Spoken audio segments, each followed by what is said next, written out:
नमस्कार दोस्तों, हर्षुल कहानियाँ चैनल पर आपका स्वागत है। आज फिर मैं आपके लिए मस्त कहानी लेके आई हूँ राजकुमारी शिवन्या पर। अब तक आपने देखा कि राजकुमारी शिवन्या रानी नीलम्बा को कहती है कि मैं विवाह के लिए लड़का देखने को तैयार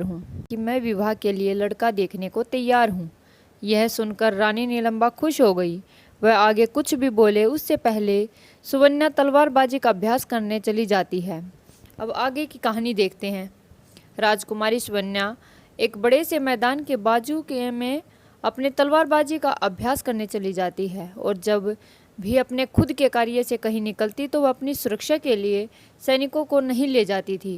वह कहती थी कि मैंने खुद को इतना काबिल योद्धा तो बनाया ही है कि मैं खुद की सुरक्षा कर सकूं।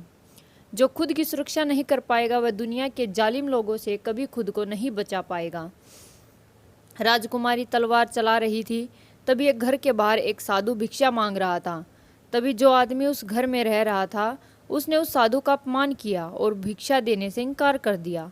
वही शिवन्या खड़ी थी, वह सब कुछ देख रही थी। तब उस आदमी की नज़र राजकुमारी शिवन्या पर पड़ी। उसने देखा वह तलवार लेकर खड़ी है। वह आदमी बहुत डर गया क्योंकि शिवन्या के गुस्से से लाल हो चुकी आंखें उस आदमी को ही देख रही थी।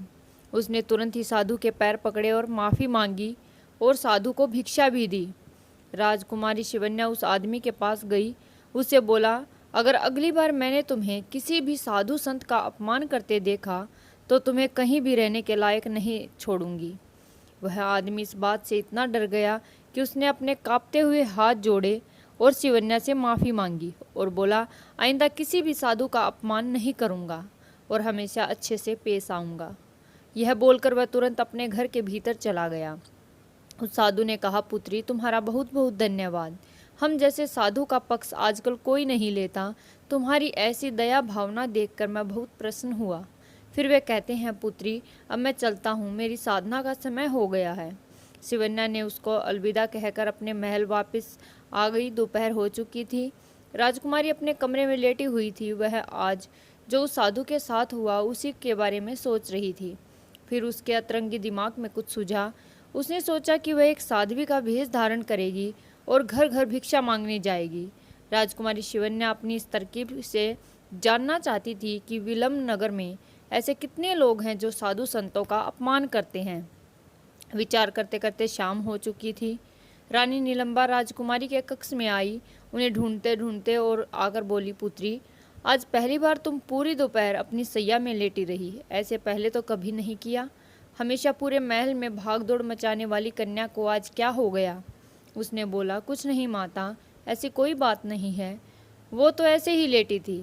रानी ने कहा, हाँ तो फिर ठीक है। राजकुमारी ने कहा, माता क्या मुझे एक साध्वी के वस्त्र मिल सकते हैं? यह सुनते ही रानी नीलम्बा ने आश्चर्य भरी निगाहों से राजकुमारी की ओर देखा और कहा, साध्वी के वस्त्र?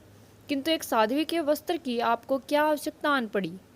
माता वह सब मैं आपको बाद में कहूँगी, आप बस मुझे कहीं से भी साध्वी के वस्त्र दीजिए, कल मुझे वह पहनने हैं। रानी नीलम्बा ने कहा, चलिए ठीक है, पता नहीं आपके अतरंगी मस्तिष्क में क्या क्या चलता रहता है। राजकुमारी शिवन्या ने कहा, माता आप बिल्कुल भी चिंतित ना हो, यह मेरी कोई शरारत नहीं है। रानी नीलम्बा कहती है, तो फिर ठीक है, जैसा आपको उचित लगे। रात हो जाती है। शिवन्या, राजा विलम्ब और रानी नीलम्बा भोजन ग्रहण करने बैठ जाते हैं। दासी उन्हें भोजन परोसती है। राजा विलम्ब ने हंसते हुए कहा, पुत्री मैंने सुना है कल आपको साध्वी के वस्त्र धारण करने हैं। मुझे आशा है कि आपकी कोई नई शरारत नहीं होगी। शिवन्या ने भी हंसते हुए उत्तर दिया, नहीं पिताजी, मेरी कोई नई शरारत नहीं है। फिर भोजन ग्रहण करके सब लोग सो जाते हैं। सोने से पहले राजकुमारी को साध्वी के वस्त्र दे जाती है। अगले दिन सुबह होती है। राजकुमारी ने स्नान करके साध्वी के वस्त्र धारण कर लिए और कोई नहीं कह सकता कि यह राजकुमारी है। वह बिल्कुल एक साध्वी जैसी दिखाई दे रही थी। उन्होंने कपड़े से अपना मुंह ढक लिया था ताकि कोई उन्हें पहचान न पाए कि वह राजकुमारी शिवन्या है। तो दोस्तों इस कहानी को यहीं तक रखते हैं। कहानी का अगला भाग जल्द ही आएगा क्योंकि कहानी बहुत लंबी हो जाती है। तो दोस्तों मेरी कहानी आपको अच्छी लग रही हो तो चैनल पर बने रहने के लिए सब्सक्राइब करें।